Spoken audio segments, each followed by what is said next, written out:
Today we're going to give you hacks on how to buy the best Airbnb property for your STR business. Now, yes, we can buy any old property if we pick out the right market, but we want to separate ourselves. So if you haven't watched my video on how to pick the correct market or the best market for you, vacation rental wise, I will link that in the description below. Please check that out to give you a bigger background as to how do I choose what market to get into. Now, once you've chosen your market, at this point, which property do I buy? So as I mentioned, you want to stand out from the crowd. If you look at homes to rent on Airbnb or Vrbo, in Pigeon Forge, there are a lot of homes that look very similar. There are a lot of cabins specifically. And you look on the inside of the cabins and it's all wood from top to bottom interior, and they have similar furniture, similar layout, similar amenities. So trying to stand out is important, and here's why. Because if you don't stand out when things are harder in that market, meaning on the seasonality side of things, when things are slower in January, February, May, and September specifically, you are going to have to work a lot harder to get booked, meaning you're probably going to have to drop your rate earlier and often. That's your way of standing out. And to me, it's kind of a race to the bottom, which I never want to be a part of. I could easily stand out from the other cabins, not just because I self-manage and deliver a great service, which I do, and not just because you have a lot of 5-star reviews on both platforms, which I do, but I also want them to check the pictures out from the listing and be like, oh my gosh, I really want to stay here because it just is so much better than the rest. I always want to stand out. So when you're buying in a market, you don't want to look like the middle 50% because it's just going to all blur into one. You want a property that is unique, that's going to stand out for the person you're trying to reach. So what am I specifically looking for? So myself, I target families and families with dogs. Specifically, that is my avatar. That's who I want to rent my properties. Now, if you're buying a smaller cabin or on a beach market, maybe your avatar, your customer is someone different. It might be couples, it might be young people. It just depends on the market and the location, size of the property, all that factors in, but think about who you want to target. Okay, so the first thing I'm going to look at is bed and bath and square footage. Is there really a difference as far as bed and bath? So as a general rule, in the Pigeon Forge market, if you have a 1-bedroom cabin or a 4-bedroom cabin, there is a dramatic difference in the amount of total revenue those cabins will produce with the same person managing both. For instance, a 1-bedroom cabin in Pigeon Forge, if you're self-managing, that may gross somewhere in the 60 to 70K range if you're good at what you do and you have high occupancy, great service. A 2-bedroom might gross anywhere between 70 and 85,000 a year. A 3-bedroom might gross anywhere between 85 on the low end to 125 depending on the amenities. And a 4-bedroom in that market might gross anywhere between 125 to 175,000 and so on. So you can see, even though it's a very similar amount of work when you're self-managing the cabins, if you could choose, I think I'd rather choose a 4-bedroom than a 1-bedroom, because if I have a similar amount of work, but I'm getting so much more top-line revenue and so much more profit at the bottom, I would rather have a 4-bedroom. So if your budget allows, my suggestion in this market would be to get a bigger property. Like a 5-bedroom is probably the top of where I would go. I don't think I'd go past 5 bedrooms, honestly, in this market. So after 5 bedrooms, once you get to 6 and beyond, you're kind of pricing very close to a 5-bedroom anyway, and the revenue potential isn't quite as large of a jump. So 5 is kind of where I would tap out. So I started with a 3-bedroom because that's all we could afford for our first one. And then this time around, since I could afford more, I was looking for a well-priced, undervalued 4-bedroom property, and that's what we got. And then for 2024, I'm probably going to look for another undervalued 4-bedroom or maybe a 5-bedroom property. And that's as high as I'll go bedroom count in this market, personally. Keep in mind, the number of baths is very critical and often overlooked. One of the reasons is because when you're going with your family, let's say it's a 4-bedroom and you got at least 3 families, maybe 4 families, everybody wants to get in their own bathroom and have some privacy, and they're not trying to share a bathroom. So the more you have, the better. That way, you're not limiting your potential with that property. So that's something to look for. Bed and bath, have at least the same amount of baths as you do beds is what I would advise. Square footage is going to depend on the size of the cabin. So for instance, if you have a 3-bedroom in Pigeon Forge, I would say on the low end square footage wise, you wouldn't want to get anything below probably 1,700 square feet. And a really good space for a 3-bedroom would be 2,500 square feet. So that would be things are getting a little tight. Actually, I'll make that 1,500 square foot. Things are getting a little tight, but it's okay for a 3-bedroom. If you get 2,500 square feet, you got a lot of room. People can really get spaced out, and they're not feeling like they're up each other's butts, so to speak. A 4-bedroom, if I'm looking for a 4-bedroom in this market, on the low end, I would not get anything below probably 2,300 square feet. And obviously if I can get something up to 3,000 square feet, then I've got more space. So I want to try to get as much space as I can for the bedrooms if possible, because I know the more room everyone has, the more comfortable they're going to be, and it's just going to be more spacious and enjoyable. And a 5-bedroom, since I'll touch on that, if I'm looking for a 5-bed, I would not get anything below 2,500 square feet on the low end, and ideally I'd like to have 3,500 or more square footage to have enough space for everybody. So bedroom, bathroom, and square footage is so critical. Next thing to look for is location. So if I'm looking for a location in this market, I want to know what the major attractions are. So in this market, Pigeon Forge, it's going to be either the Smoky Mountain National Park just south, and Pigeon Forge itself, and then Gatlinburg, the city just outside the park. So those are the main places people are traveling to when they go into this market. They go to Pigeon Forge to do a lot of shopping, see a lot of shows. That's the touristy side of things, a ton of restaurants. It's very packed there. And then a little bit far at Dollywood. And driving down the parkway, we've got Gatlinburg, and then we've got the Smoky Mountain Park. Now there's this main parkway that runs from Pigeon Forge all the way to Gatlinburg, and that is the main thoroughfare. So really it's kind of, you want to be as close to this thing as you can. Now you can be on the east, you can be on the west. I would probably try to stay away from the north end. So the north end up here is going to be kind of, it gets a little dicey if you go too far north. And what I mean by that, if it takes you more than, if you're on the north side and it takes you more than 20 minutes to get to Pigeon Forge, it's probably too far away. 20 minutes to Pigeon Forge isn't bad, that's not bad. But then it's like 25 minutes to Dollywood, and then you get to Gatlinburg, it's like a good 45, 50 minutes. And then you kind of get into that outskirts of where people will be willing to drive to. You're going to lose some people when they try to book.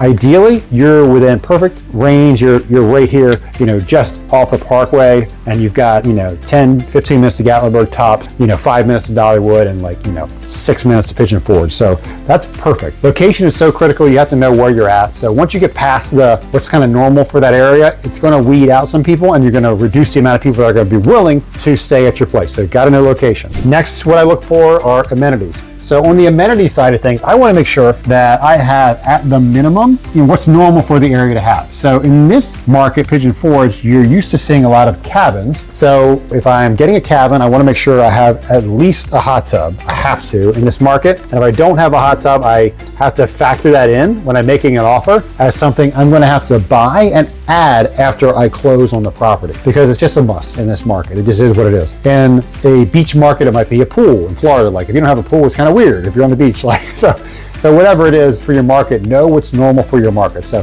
definitely got to have a hot tub. That's a must.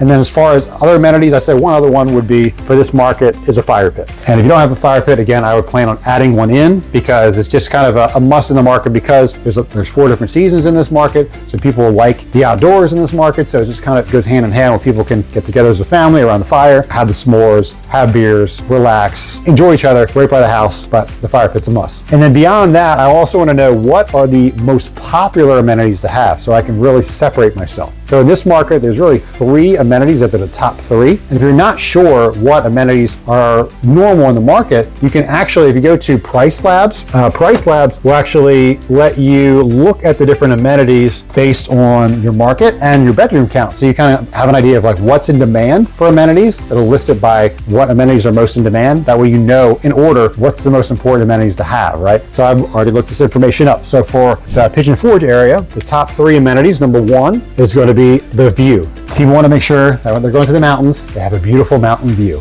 They look off your deck or decks and they want to see perfect 10 out of 10 view would be sprawling forest with nothing blocking your vision, just sprawling forest, beautiful different colors, especially as the leaves change in the fall, or if it's summertime, all green, and you can see for miles and miles, and nothing's around you. It's quiet. Like that's like the perfect view. It's kind of like the beach equivalent of a beach view, mountain view. Same thing. Like people love it in this area. So if you can have that view and it's a really killer view, 8, 9, 10 out of 10, it's like people love this because they can take pictures in this Instagram world and share them, and it's just a wonderful thing. It's just relaxing too. People love the views because it puts you in nature and it's relaxing. So you have a view, you're going to stand out. Number 2 amenity is, do you have a pool? And by pool, I mean a pool if you're in an HOA is nice. However, that's not really going to help you stand out in the non-summer months. In summer months, it'll help you because if you're in an HOA that has community pools, indoor and outdoor, fantastic. The problem is most of the pools in the HOAs in this community are outdoors, and they're only open from Memorial Day, end of May, to Labor Day, first weekend of September. That's it. So 3 months. And the other 9 months, you have zero access to that pool unless it's indoors. So it's not really helping you stand out at all. It helps in the summer months, but the problem is you want a pool at your property. You want it to be an indoor pool, not an outdoor pool, because again, you run into the same problem. The other 9 months of the year, you can't use it. Maybe 8 or 7 months, you can't use it even if you heat it. But the point is, you want full year access. If you have a pool, you want it to be an indoor pool, your property. The kids can go in and play every day if they wanted to and knock themselves out. And so that will help you stand out tremendously, especially in the non-summer months. Those other 9 months, you will definitely get more bookings because you have something that almost no one else has. And then the third amenity in this market is going to be theater room. So if you have a dedicated theater room, not some rinky-dink small TV and a couple couches next to each other, like it needs to be literally, you've got your wide screen, projector screen, or very, very, very huge TV. And then you've got maybe at least 1 or 2 rows of seats. Ideally, folding movie seats are perfect.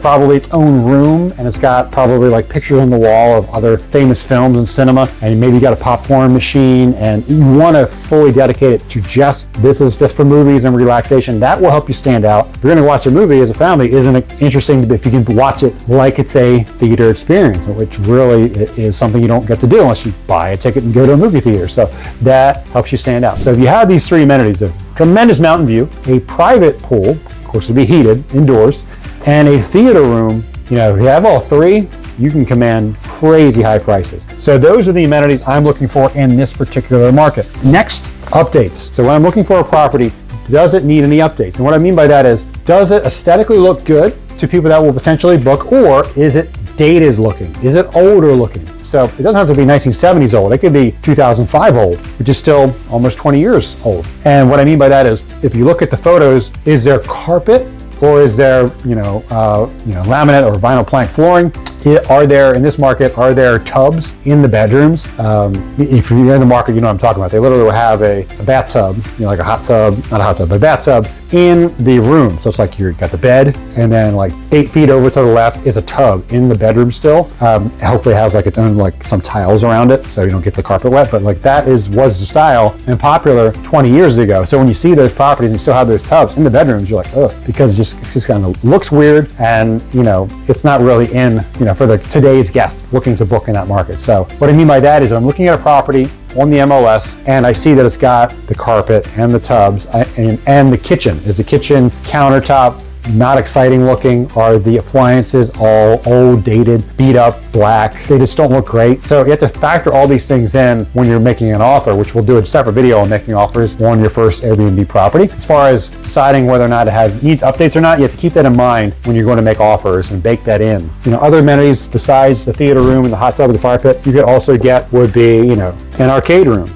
So if you have dedicated arcade room where it's got like at least minimum 4 plus arcade games, that'd be great. Like full-size arcades would be good. So like think car racing games, or think shooter games. Obviously classic games are great. If you have a lot of arcades, variety in them, newer, bigger, the air hockey, people love that. So think about all these different factors. I hope this has added value to you. And the next video we'll shoot in this series will be how to actually buy the first property, and that will include things like financing, tax returns, what kind of loans, where to find a lender, where to find a realtor, how to look for these properties, how to decide which ones, how to craft offers. Once you have an offer accepted, the inspection period. So we'll kind of go into that in the next video, and that will be the next step in this process as we help guide you from thinking about investing and getting cash flow. And the one thing I did forget to cover, and I want to jump into that, is the pro forma. Sorry guys, almost forgot. So the pro forma, I'll get into this on the next video too, but having a pro forma, what is a pro forma? It's just a guideline of what your budget expectations are for that property. So if I plug it in for one specific property, it says, what do I think the gross revenues are going to be every single month? What do I think the expenses are going to be every single month? What do I think the debt servicing or the mortgage is going to be every single month? And at the very bottom, we subtract out the expenses and the debt servicing from the top line gross revenue. It tells you what do you think the actual cash flow is going to be.